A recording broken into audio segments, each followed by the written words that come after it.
Thank you for choosing Wisdom of the Dharma. If you found this video insightful, hit the like button, subscribe, and turn on notifications, so you never miss a new update. Your support helps us keep sharing powerful, life-changing wisdom with the world. And don't forget to drop a comment below. We'd love to hear your thoughts. Let's grow and learn together. The house that speaks. Have you ever walked into your own living room and felt something was strangely heavy, even though everything was clean and in its place? Or woken in the middle of the night with a chill, certain that the silence was trying to tell you something? We often assume our homes are just bricks, wood, and furniture.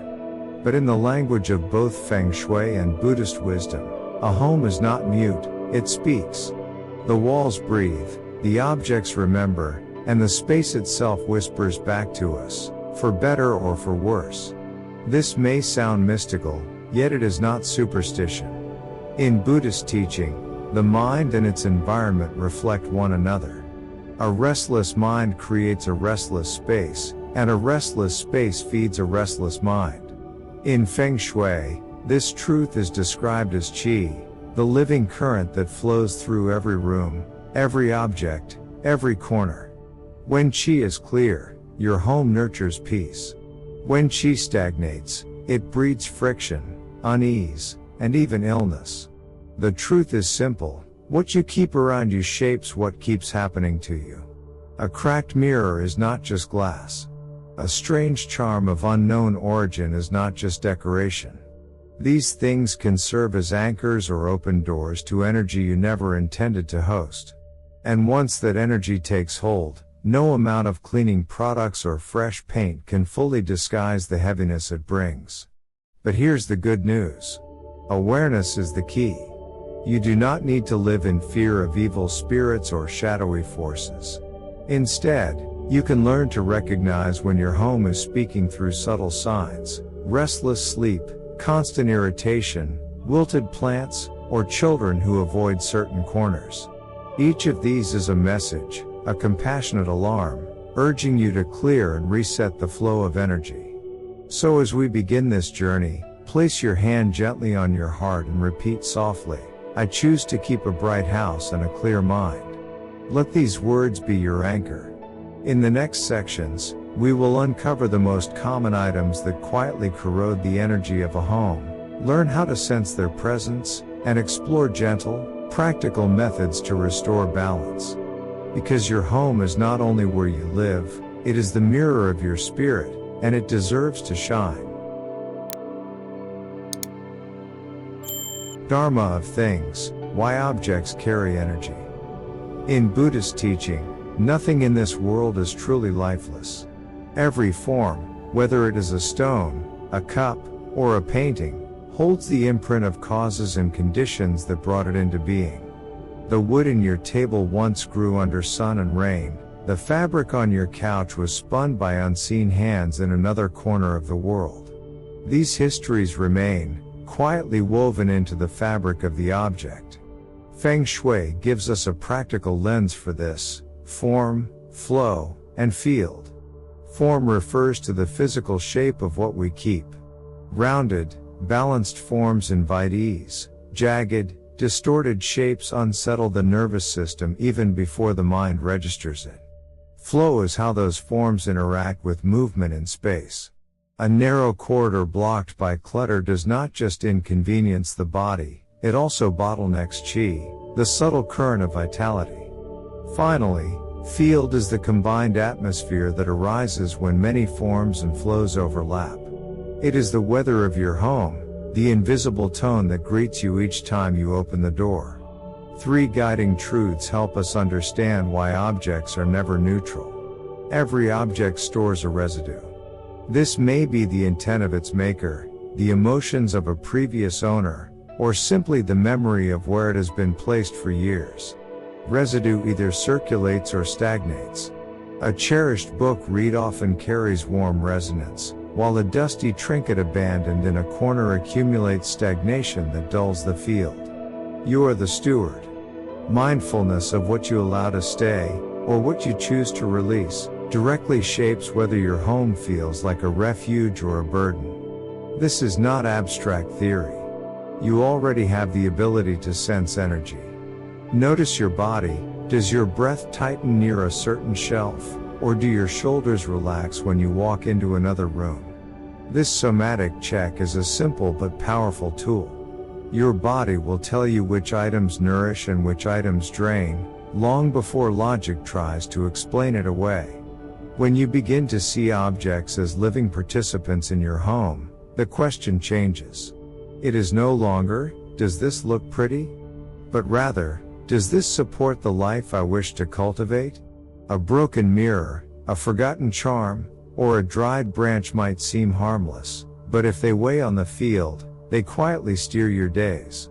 Understanding the Dharma of things means realizing your home is not just filled with possessions, it is filled with echoes, flows, and choices. And with awareness, you can decide which of those echoes you want to amplify, and which you are ready to let go. 6 hidden traps in your home. Why harmless things aren't always harmless. Not every object you welcome into your home is a friend. Some carry warmth, memory, and beauty. Others, though ordinary on the surface, disturb the delicate balance of chi that holds your household together. The danger lies in the subtlety. These traps do not roar or threaten. They simply sit there, on shelves, in corners, on walls, while draining the spirit of the home bit by bit. Buddhist wisdom teaches that the difference between liberation and suffering often begins in the smallest choices. Feng Shui echoes this truth. The wrong object in the wrong place can make a peaceful space heavy. In this section we will look at 6 of the most common hidden traps, why they disturb the form-flow field of your home, and how to resolve them without superstition, but with clarity and care. Trap 1. Charms and amulets of unknown origin. The principle: spiritual objects are medicine, not decoration. And just like medicine, the right cure must match the right person at the right time. The danger: when you buy charms online or accept amulets without understanding their origin, you are essentially broadcasting unknown frequencies into your space. Instead of bringing fortune, these objects can create energetic noise, clash with the natural rhythm of your home, and stir up emotional unrest. A real story: a family once asked me why their child had begun waking nightly with nightmares. They had placed 3 amulets around the house, one from a friend, one from a market, one from a social media store. Each was intended for protection, but together they generated confusion. After a careful somatic check, we discovered only one created a sense of warmth, the others produced unease. Once removed, the home calmed, and the child's sleep stabilized. The solution: if you cannot trace the source of a charm, release it respectfully. If you wish to keep one, cleanse it under sunlight, pass it through gentle incense, and declare a clear intention: may this object support clarity and kindness for all who live here. Trap 2. Aggressive or distorted statues. The principle: form teaches feeling. A scowling guardian belongs at the temple gate, not at your dining table. The danger: statues with sharp features, grotesque forms, or violent expressions were traditionally placed at boundaries to repel harmful forces. In a household, however, they transmit that same confrontational energy into spaces meant for rest and harmony. The result is a subtle tension, arguments at dinner, restless children, or a background feeling of unease. A real story: one entrepreneur displayed a fierce guardian statue beside the family dining area. Meals grew rushed and tense. We moved the statue to the outdoor entryway, where its form was appropriate, and replaced it with a bowl of fruit beneath warm light. The shift was immediate, conversation softened, laughter returned. The solution: if you love protective figures, position them at thresholds or outside the home. Indoors, choose objects that embody calm strength, smooth ceramics, Buddha images with serene expressions, or flowing natural wood that carries gentleness rather than force. Trap 3, old, broken, or second-hand mirrors. The principle: mirrors are not only reflectors, they are echo chambers of energy. The danger: antique mirrors carry the emotional weather of the spaces they once inhabited, conflict, grief, or loneliness. Cracked mirrors, meanwhile, fracture the energy field, much like a broken window disturbs the sense of safety. Keeping them inside your home is like leaving a door half open, uncertain of what might enter. A real story: a modern apartment remained unsold for months.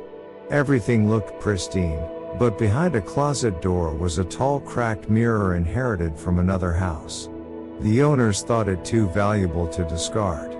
Once removed and honored with a brief farewell ritual, the apartment sold within weeks. The solution: broken mirrors should be released without hesitation. If you cherish an antique, consider restoring it, re-silvering the glass or reframing it, while cleansing it with sunlight and sound. Healthy mirrors can be powerful allies when placed to expand light, but avoid positioning them directly opposite beds, which unsettles rest. Trap 4, dead branches, rotting wood, and damaged artificial flowers. The principle: life feeds life. Dead matter left as decoration anchors stagnation. The danger: dry branches, decomposing wood, or faded plastic flowers lack vitality. They symbolically freeze energy in a state of decline. Instead of circulating chi, they absorb and trap it, turning corners of the house into pockets of inertia. Over time, this heaviness creeps into mood and health. A real story: a widow kept a faded bouquet of silk flowers from her husband's hospital room. Colors had dulled, stems cracked, and dust clung stubbornly. Though sentimental, the bouquet transmitted the sadness of a hospital ward into her living room. After replacing it with a living peace lily and a framed photograph, she reported the room felt lighter, less heavy, and visitors noticed the change too. The solution: keep plants alive and cared for. If you love dried arrangements, ensure they are whole, clean, and intentional. Replace artificial flowers once they fade or bend. When in doubt, choose freshness over filler. Trap 5, gifts from broken relationships. The principle: objects are emotion anchors. They replay the past each time you touch or see them. The danger: an elegant scarf from an ex-partner, a book from a former friend, or a ring from a failed relationship may look harmless. But when linked to betrayal, heartbreak, or unresolved tension, they inject emotional residue into your present home. Each glance reopens an old wound, disrupting both personal peace and household harmony. A real story: a professional wore a fine blue scarf from her ex. Every time she tied it, her expression hardened, her mood dimmed. Eventually she donated it to a women's shelter with a blessing note: "May this wrap someone in a new story." She then purchased a similar scarf herself, infused with new intention, and found she wore it with confidence rather than pain. The solution: perform a simple body check. Does your breath tighten, shoulders rise, or chest feel heavy around the item? If yes, it is time to release it. Honor it with gratitude, write a short farewell letter if needed, then donate, recycle, or let go. Liberation often begins with a single act of release. Trap 6, objects from places of death or sorrow. The principle: items intimately tied to endings carry imprints that conflict with spaces of renewal. The danger: beds, chairs, wardrobes, or blankets once used in hospitals, funeral homes, or rooms of passing may hold grief, exhaustion, or sorrow. Brought into a family home without cleansing, they cloud the field like a mist, gradually dampening vitality and hope. A real story: A family reused a reclining chair from a hospice room. Soon after, their teenage daughter experienced recurring nightmares when reading in it. We relocated the chair to a covered patio, honored the relative it belonged to, and replaced it with a new reading nook. The nightmares ceased. The solution: whenever possible, do not bring such items into bedrooms or children's spaces. If reuse is unavoidable, apply a multi-step cleansing. Air the item in sunlight and fresh wind, wipe with salt water, burn light incense nearby, and ring a bell to reset the energy. Even then, choose carefully where to place it. Listening with new eyes. These 6 traps are not exotic or rare. They appear in ordinary homes every day, disguised as pretty trinkets, sentimental keepsakes, or free furniture from relatives. The real issue is not the object itself, but the way it interacts with your form, flow, and field. The lesson is simple: energy is always present. Some items carry it forward, others weigh it down.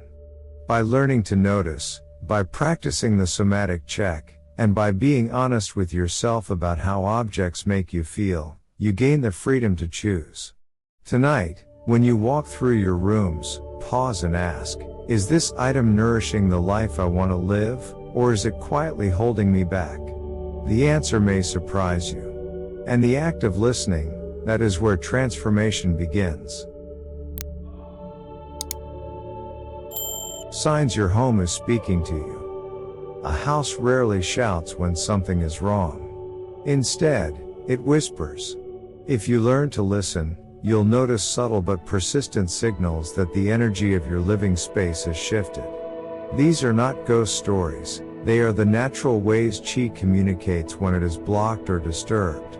Restless sleep and strange dreams. One of the first signs is disrupted rest. You might toss and turn, wake up at 3 a.m. for no reason, or have vivid, unsettling dreams. From a Buddhist lens, the mind is replaying impressions it cannot settle. In Feng Shui, this often points to energetic turbulence around the bed, mirrors facing the mattress, objects carrying sorrow, or even clutter beneath where you sleep. Irritability and emotional friction. When the field of a house is heavy, emotions turn sharp. Family members argue over trivial matters, or tension lingers in the air long after a conversation ends. It's not that people suddenly love each other less, it's that the environment amplifies impatience. Just as a stormy sky affects mood, so too does stagnant chi. Plants, pets, and children as messengers. Nature reacts honestly. Plants that wither despite proper care, pets that avoid certain corners, or children who cling nervously when passing through a hallway, all of these are messages. In Buddhist psychology, beings closer to innocence are more sensitive to subtle vibrations. A plant's decline or a child's unease can reveal what adults have learned to ignore. A subtle heaviness in the air. Sometimes the sign is not dramatic but simply a weight you feel. Rooms seem colder than they should, even under sunlight. The air feels still, as though it resists your breath. These impressions are your body's wisdom, a somatic check pointing to imbalance. Listening without fear. The important point is not to panic when you notice these signals. They are not curses or punishments, they are compassionate alarms. A restless night is the house saying, please shift something. An irritable mood is the room whispering, the flow is stuck here. Listening to these hints allows you to respond before the imbalance deepens. In this way, your home becomes a teacher. It speaks not in words but in patterns, of sleep, emotion, and atmosphere. When you learn to listen, you gain the power to restore harmony. And just as meditation trains the mind to hear subtle truths, attending to your home's whispers can guide you back to clarity and peace. Gentle protocol of cleansing and reset. When your home begins to speak through restless sleep, tension, or heaviness in the air, the next step is not fear, it is mindful action. Cleansing is not about banishing evil but about restoring balance. Think of it as resetting the energy field so that your house can breathe again. Step 1. Set the tone. Choose a bright day. Open the windows to let sunlight in. Place a bowl of clean water at the center of your home as a symbol for collecting what no longer serves. Before starting, speak softly, "I clear this home with compassion. May all beings here be at ease." Intention matters as much as technique. Step 2. Identify and sort. Walk slowly through each room. Pick up objects one by one and pay attention to your body. If your breath shortens, shoulders tighten, or mood dips, take note. Mark these items with a cloth or sticky note. Ask 3 questions. Does this still serve me? Is it placed with intention? How does my body respond? Step 3. Release with respect. For items to discard, wrap them neatly and thank them for their service before removing them. For donations, clean them lightly and, if you wish, add a note of goodwill. For emotionally charged keepsakes, write a short farewell letter and then let them go. Afterward, rinse your hands under running water to reset your own energy. Step 4. Cleanse the field. Invite fresh air to circulate for at least 10 minutes. Light gentle incense or diffuse essential oils such as lavender or lemongrass. Walk through the house ringing a bell or wind chime, pausing in corners until the sound fades fully. Let natural light bathe the space, or use warm lamps if it is evening. Step 5. Anchor brightness. Place a clear quartz or simple crystal in the center of the home, not as a charm but as a reminder of clarity. Add one healthy plant you know you can care for, symbolizing ongoing vitality. Replace the central bowl of water weekly for a month, then retire it with, "Thanks." Step 6. Replace with intelligence. In the bedroom, avoid mirrors facing the bed and remove aggressive statues. At entryways, if you feel drawn to protective figures, keep them outside rather than inside. In work areas, reduce visual clutter and keep only 1 or 2 symbols that inspire purpose. Step 7. Seal with a blessing. Stand at your main doorway, speak, "May this home cultivate clarity, kindness, and courage." Ring a bell once, then close the door slowly. Cleansing done this way is not superstition. It is a practice of mindfulness, an act of love for your living space. Even one step, airing the room, blessing the threshold, can begin to shift the current and make your home feel alive again. Everyday stories of change. A few years ago, I visited a modest townhouse owned by a young couple. They both worked hard, but despite their efforts, life inside the house felt tense. Sleep was poor, conversations often turned into arguments, and their little son refused to play in his own room. They had tried repainting, redecorating, even bringing in new furniture, yet nothing seemed to change. During my walkthrough, I noticed a tall, cracked mirror leaning behind a closet door in the boys' room. The couple admitted it had belonged to a relative who had passed away. They kept it simply because it was expensive and too good to throw away. From the outside, it was just an old mirror. But energetically, it was an echo of sorrow and fracture, quietly seeping into the family's daily life. I suggested a small ritual. Together, we carried the mirror outside under the morning sun. The couple wrote a short note of gratitude to the relative, placed it against the mirror, and then arranged for the item to be responsibly recycled. In the boys' room, we replaced it with a small bookshelf of his favorite storybooks and a bright desk lamp. The shift was immediate. That very week, their son began sleeping in his room again without complaint. The parents felt the air was lighter. Arguments lessened. And perhaps most importantly, the couple realized something profound. Keeping an object is not about its market value but about the energy it carries into your present life. This story reminds us that every object has a voice. Sometimes it is soft, hidden under dust or tucked behind doors. But if you listen with honesty, you will sense which things are nourishing and which are quietly draining your home. And once you learn to let go with gratitude, space opens for harmony, joy, and renewal to flow back in. Weekly and monthly maintenance. A home, like the body, thrives not from one grand cleansing but from steady, gentle care. Once you have cleared the heavy objects and reset the field, the next step is maintenance, small rhythms that keep energy circulating. Think of it as house hygiene for the soul. Weekly rhythm. Each week, set aside just 15 to 20 minutes for mindful upkeep. Begin with the entryway, sweep away dust, clear shoes that pile up, and wipe the door handle with a damp cloth. This simple act resets the mouth of the house, ensuring fresh energy can enter. Rotate fresh water in any bowls or vases, check plants for wilted leaves, and remove them promptly. Light a single stick of gentle incense or ring a bell once per room, as if reminding the space to breathe. The 28-day mini plan. To keep things fresh, try a monthly cycle divided into 4 focus areas. Week 1, doorways and thresholds, clean mats, polish handles, and ensure entrances feel open. Week 2, sleeping spaces, change linens, air mattresses, and check under beds for clutter. Week 3, kitchen and nourishment, wipe down surfaces, clear expired foods, and reorganize storage.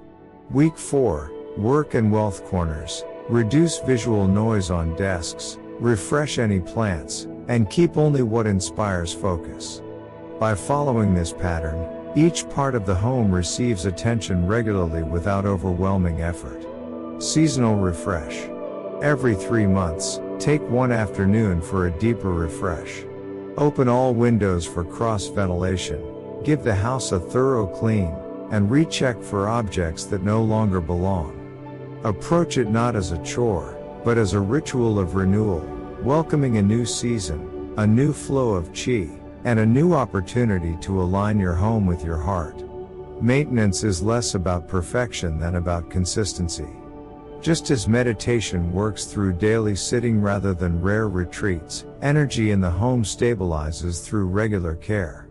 With these simple weekly and monthly rhythms, you create a space that is not only clean but truly alive, a sanctuary where peace and prosperity can grow without obstruction. When we look closely, the secret to a peaceful home is not hidden in expensive renovations or piles of decorations. It rests in awareness of what we keep, where we place it, and the energy each object brings into our daily life. A cracked mirror, a forgotten charm, a gift tied to heartbreak, these may seem trivial, yet they are threads that quietly weave unease into the fabric of a household. Buddhist teaching reminds us that liberation begins with letting go.